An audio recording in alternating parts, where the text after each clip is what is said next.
Ngayong araw po ay tuturo ko sa inyo kung paano mag-edit ng Canva sa ating computer. At ngayon, nandito po tayo sa ating website. At sisimulan ko po sa tutorial ng aking video. Step by step po yung gagawin natin kung paano mag-layout ng Canva. So, ito, sasampulan ko po kayo kung paano mag-edit ng Canva Pro. Ito pong Canva Pro ay bayad po ito at dito po ako gumagawa ng mga design na gusto ng aking customer. So halimbawa ay mamimili po kayo dito. Ayan, pili lang kayo dito kung anong gusto nyong thumbnail to sa i-edit nyong layout. Halimbawa ito, add new or click nyo na lang yung image. Ayan. Pagka-click ng image, click nyo po yung add new page. Ayan. Ngayon, nandito na tayo sa ating thumbnail.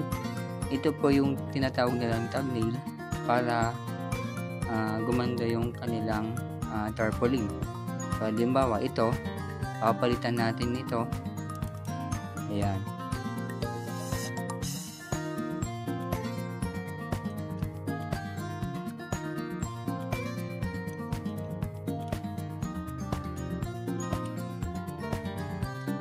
So, halimbawa, yan yung pangalan na inalagay sa atin.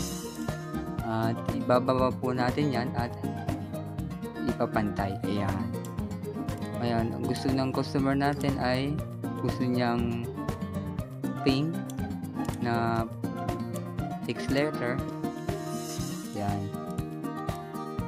Tapos, click niyo po yung effects, outline.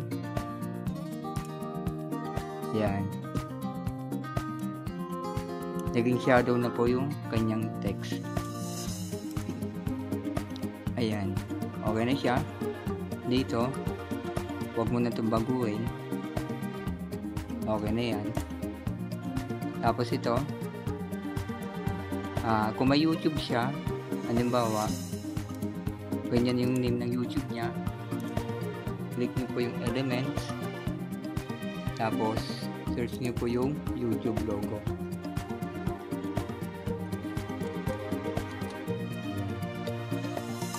Tapos, yung ganito na logo, halimbawa, malaki siya, no? Lilitan po natin. At ilalagay nyo po dito sa gilid. Ayan. Okay na yung ating design.